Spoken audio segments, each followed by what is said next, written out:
Aisha Jabbar Quaid Azam medical college کے اندر MBBS second year کی student ہے۔ وہ لڑکی دین کے کام کے لیے بڑی جستجو کر رہی تھی کہ مجھے دین کا کام کرنا ہے قائد اعظم میڈیکل کالج میں، بہاولپور میں اس نے وظیفہ کیا تھا۔ خواب میں میرا آقا مولا صلی اللہ علیہ وآلہ وسلم تشریف لے کر آئے تو اس لڑکی نے سوال کیا، یا رسول اللہ صلی اللہ علیہ وسلم، مجھے سمجھ نہیں آ رہی کہ میں اپنی یونیورسٹی کے اندر کام کس طرح کروں دین کا۔ تو میرے آقا مولا صلی اللہ علیہ وسلم نے فرمایا تیرے پاس سبب پہنچ جائے گا تو اس کے ذریعے کام کر لینا۔ تو خواب اتنا ہی تھا، جب وہ صبح اٹھی تو ہماری یونیورسٹی کی ریکروٹمنٹ ڈرائیو اس وقت چل رہی تھی، تو جب اس نے واٹس ایپ کھولا تو اس کے سامنے خادم حسین رضوی میڈیکل سروس کا فلیکس آیا ہوا تھا۔ اس کے ذہن میں ایک ہلچل مچی کہ شاید یہی ایک پلیٹ فارم ہے جس کے بارے میں میرے آقا مولا صلی اللہ علیہ وسلم نے حکم فرمایا تھا۔ اس کو پھر بھی تجسس ہی رہا کہ شاید اور بھی اسلامک سوسائٹیز ہیں، کسی اور کی وجہ ہو۔ اس کو دوبارہ خواب آیا کہ تمہیں خادم حسین رضوی میڈیکل سروس کا پلیٹ فارم مل گیا ہے، تم کیوں نہیں کام کر رہی؟ میرا پہلا اور آخری فخر وہ خواب ہی ہے جو عیشا جبار نے دیکھا تھا۔ اور کے اندر انشاءاللہ ہم سپتمبر میں ایک نیشنل لیول پہ سیزن 2 لبیک سائنس فیسٹیول کرانے والے ہیں۔ میڈیکل یونیورسٹیز میں میں اکیلا ہی چلا تھا جانب منزل، لوگ ملتے گئے، کارواں بنتا گیا۔ آج الحمدللہ 50 میڈیکل یونیورسٹیز کے اندر لوگ اس طرح میرے ساتھ کھڑے ہوئے ہیں کہ میں نے ایک کال کی تو وہ یہاں پر پہنچ گئے الحمدللہ۔ میں ایک چھوٹے سا خواب سناؤں گا اور اپنا نہیں سناؤں گا، ایک لڑکی کا سناؤں گا۔ عیشا جبار قائد اعظم میڈیکل کالج کے اندر MBBS سیکنڈ ایئر کی اسٹوڈنٹ ہے۔ گل سارے ذرا کان کھول کے سنے ہو، جڑے بندے بیٹھے ہیں آپ کی شورا کی بات ہے۔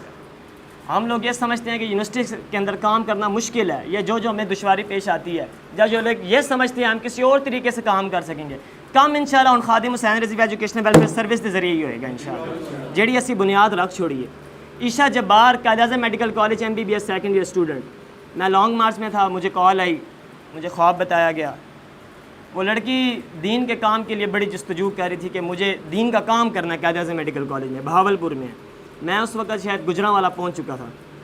تو اس نے مجھے بتایا کہ اس نے وظیفہ کیا تھا، خواب میں میرا آقا مولا صلی اللہ علیہ وآلہ وسلم تشریف لے کر آئے۔ جب وہ تشریف لے کر آئے تو اس لڑکی نے سوال کیا، یا رسول اللہ صلی اللہ علیہ وسلم، مجھے سمجھ نہیں آ رہی کہ میں اپنی یونیورسٹی کے اندر کام کس طرح کروں دین کا۔ تو میرے آقا مولا صلی اللہ علیہ وسلم نے فرمایا تیرے پاس سبب پہنچ جائے گا تو اس کے ذریعے کام کر لینا۔ تو خواب اتنا ہی تھا، جب وہ صبح اٹھی تو ہماری یونیورسٹی کی ریکروٹمنٹ ڈرائیو اس وقت چل رہی تھی، تو جب اس نے واٹس ایپ کھولا تو اس کے سامنے خادم حسین رضوی میڈیکل سروس کا فلیکس آیا ہوا تھا۔ اس کے ذہن میں ایک ہلچل مچی کہ شاید یہی ایک پلیٹ فارم ہے جس کے بارے میں میرے آقا مولا صلی اللہ علیہ وسلم نے حکم فرمایا تھا۔ اس کو پھر بھی تجسس ہی رہا کہ شاید اور بھی اسلامک سوسائٹیز ہیں، کسی اور کی وجہ ہو۔ اس کو دوبارہ خواب آیا کہ تمہیں خادم حسین رضوی میڈیکل سروس کا پلیٹ فارم مل گیا ہے، تم کیوں نہیں کام کر رہی؟ ہمارا یہی فخر ہے، ہمارا یہی فخر ہے کہ گل شاید بونتے تک پہنچ گئی ہے۔ ہمارا یہی مقصد تھا کہ آقا ہو نہ ہو میرا ذکر حضور میں ہوا، بس یہی ہمیں چاہیے تھا۔ آج الحمدللہ ہمارے سامنے سارے کے سارے یونیورسٹی کے اسٹوڈنٹس بھی کھڑے ہیں۔ ڈاکٹر شہزاد صاحب ہمارے جنرل سیکریٹری، جو نیشنل کیبنٹ بنائی تھی، یہ اس لیے بنائی تھی کہ کام کا آغاز ہوئے، پوری یونیورسٹیز میں کوئی کام کرنے کے لیے باڈی ہو، ہم جب دوسری سوسائٹیز کے سامنے جائیں ہم کہیں یہ نیشنل کیبنٹ ہے۔ اسی بیس پہ الحمدللہ ہم نے 60 میڈیکل یونیورسٹیز کے اندر کام کیا، اور اس طرح کوئی چولانا کام نہیں کیتا، ہر ایک نو ایک عہدہ دیتا۔ جس طرح ہم PPUC میں کام کرتے ہوتے ہیں، اس کو امیر بناتے ہیں، ناظم احمد، جو بھی ہم اس کو آخری تحریکی ڈیزائنر تک ہم نے عہدے رکھے ہوئے ہیں، وہ سارے کے سارے انگلش میں رکھے ہوئے ہیں۔ علیحدہ بات ہے کہ ہم کام جو ہے وہ دین کا ہی کر رہے ہیں۔ ابھی تک الحمدللہ 60 میڈیکل یونیورسٹیز، 10 انجینئرنگ یونیورسٹیز۔ ہاں وہ ٹھیک کہتا ہے قاسم مشتاق کہ سارا کچھ جو ہے نا وہ میرے ہی مائنڈ میں ہے، وہ ٹھیک ہے، رب نے مجھے دے دی، لیکن میں نے جو بابا جی سے سیکھا وہ سیکھا اپنی اوقات اس منگولے کے کتے کے پیشاب برابر رکھنا جس نے حضور کے ختم نبوت پہ پہرا دیا تھا۔ انشاءاللہ ہم نے اپنی اوقات وہیں بھی رکھی ہوئی ہے۔ آج اس دفتر کا افتتاح ہم یہی چاہتے تھے کہ امیر محترم کریں۔ امیر محترم سے ہماری نیشنل کیبنٹ ملنے کے لیے کل گئی تھی رات کے 2 بجے۔ انہوں نے حکم فرمایا تھا کہ محترم انس صاحب تشریف لے کر آئیں گے اور مرکزی شورا آئے گی، تو الحمدللہ وہ تشریف لے آئے۔ اس دفتر کا مقصد یہ تھا کہ ہم پورے پاکستان کے اندر جو نظام تعلیم ہے اس کے لیے ایک بہت زبردست طریقے سے پلیٹ فارم کھڑا کریں گے۔ یہ بات سارے یاد رکھیے، میں دوبارہ گل وہی کر رہا ہوں کام ان Khadim Hussain Rizvi educational welfare service کے تھرو ہی ہوئے گا. اور باقی جو بھی ہمارے یہاں پہ نائب امیر بھی موجود ہے, جو میں نے KHRMS نیشنل کیبنٹ کا جو نائب امیر بنایا وہ بھی موجود ہے, جو جنرل سیکریٹری ہے وہ بھی موجود ہے. اور مجھے پتہ ہے نا, یہ ایک لڑکا بیٹھا ہوا ہے, یہ جو یہ ڈیل کر رہا ہے, یہ اپنی یونیورسٹی کے اندر KHRMS Khadim Hussain Rizvi medical service نشتر میڈیکل یونیورسٹی کا فائنانس سیکریٹری ہے, جو یہاں پہ ملتان سے اس خاطر آیا ہوا ہے. یہ سارے کے سارے لڑکے ایک ایک کال پہ آئے ہوئے ہیں. کسی نے تو یہ کہا بھائی آپ کو ضرورت ہے میں خود آ جاتا ہوں. میں نے یہ کچھ نہیں کیا, یہ سارے خود ہی پیسے لگاتے رہے, خود لائے ہیں, لوگوں لگا دیے, مجھے تو پتہ ہی نہیں پیسے آئے کہاں سے ہیں. اور نہ مجھے یہ پتہ ہے کہ یہ سارا کچھ کس طریقے سے کرایہ دیا جا رہا ہے, یا 50-70 ہزار اس دفتر پہ لگے وہ کہاں سے لگا مجھے نہیں پتہ. وجہ یہ تھی کہ شاید ساروں کے اندر اخلاص تھا, ساروں نے بابا جی کے درس سنا ہوا تھا. ہمارا یہی مقصد تھا کہ ہم ایسی جڑیں پیدا کر دیں جو دین اسلام کے لیے جو ہے وہ کام کریں. میری اس سے اوپر کوئی گفتگو نہیں. میرا پہلا اور آخری فخر وہ خواب ہی ہے جو عشاء جبار نے دیکھا تھا, اور یہی ہے کہ انشاءاللہ ہماری آخری زندگی کا آخری جو سانس ہے نا وہ بھی حضور کے لیے قربان ہوئے گا انشاءاللہ. لبیک لبیک لبیک. کچھ امپورٹنٹ اناؤنسمنٹس میں نے کرنی ہے انشاءاللہ.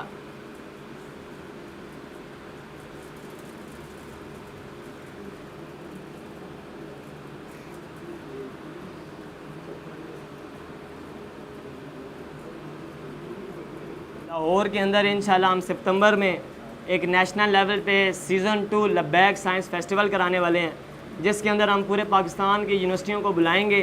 اپنی جتنی بھی کیبنٹس ہیں, جس طرح ملتان سے یہ لڑکے آ گئے, خانوال سے آ گئے, ہم پورے پاکستان سے کراچی, کشمیر, ساری یونیورسٹیز کو آرڈر کریں گے کہ وہ ہمارے لاہور میں ہونے والے سائنس فیسٹیول میں پہنچیں. اور انشاءاللہ اس دن ہم اپنی علامہ خادم حسین رضوی میڈیکل سروس کا ایک بہت بڑا پاور شو کریں گے, اور HEC اور UHS کے سامنے کچھ مطالبات رکھیں گے یونیورسٹیز کے اندر جو گند پھیلایا جا رہا ہے, کیونکہ ہمیں پتہ ہے کیا گند پھیلایا جا رہا ہے. تو جو کو ایجوکیشن ہے, جو ڈانس پارٹیز ہیں, جو کچھ بھی ہے انشاءاللہ وہ ہمارے پاور شو کے ذریعے ختم ہو جائے گا. اور آج 15 جولائی الحمدللہ ساروں کی چھٹیاں ختم ہو چکی ہیں, تو آج کے بعد سپتمبر کی شروعات تک یہ 1.5 مہینہ ہمارے پاس ہے. انشاءاللہ ہم اس 1.5 مہینے کے اندر یونیورسٹیز کے اندر تحفظ ختم نبوت اور ناموس رسالت و قرآن کانفرنس کروائیں گے. اور الحمدللہ اسلامی یونیورسٹی بہاولپور کے اندر ہو چکی ہے. صرف کانفرنس نہیں ہوئی بلکہ ریلی بھی نکالی جا چکی ہے. کل جب میری کیبنٹ گئی تھی امیر صاحب کے سامنے تو انہوں نے کہا تھا ہاں مجھے ریلی کا معلوم ہے, وہ میرے تک پہنچ چکی تھی باتیں. اور ایک چیز انہیں افطاریوں کا پتہ تھا کہ میرے تک افطاری کی باتیں پہنچی ہیں. تو انشاءاللہ ہم نے کہا یہ تو ہمیں علی پتہ ہے, اگلی گل بھی دس رہے ہیں کہ علی اور بھی کرانے لگے ہیں. اور انشاءاللہ پورے پاکستان کے جو اسکول کالجز ہیں, جو شاہ جی بات کر رہے تھے کہ FSC کا بچہ اسکول FSC تو بہت اوپر ہے, 10ویں کلاس کے بچے ہمارے سے انٹریکٹ کیسے کرے گا, وہ ہم اسکول کالجز میں جا کے ٹریننگ سیشنز کروائیں گے. ہم ہر اسکول کالج میں جائیں گے, وہاں پہ MD CAT پہلے ہم نے ضلعی لیول پہ ٹیسٹ کنڈکٹ کروائے, اب ہم ہر اسکول کالج میں جا کے کنڈکٹ کروائیں گے. اور آخری جو ہے انشاءاللہ آج کے بعد حسن بھائی بھی سن لیں, اتوار کے اتوار میڈیکل کیمپ لگایا جائے گا. میں اسپیچ کے لیے محترم انس صاحب کو ریکویسٹ کرتا ہوں کہ وہ آئیں.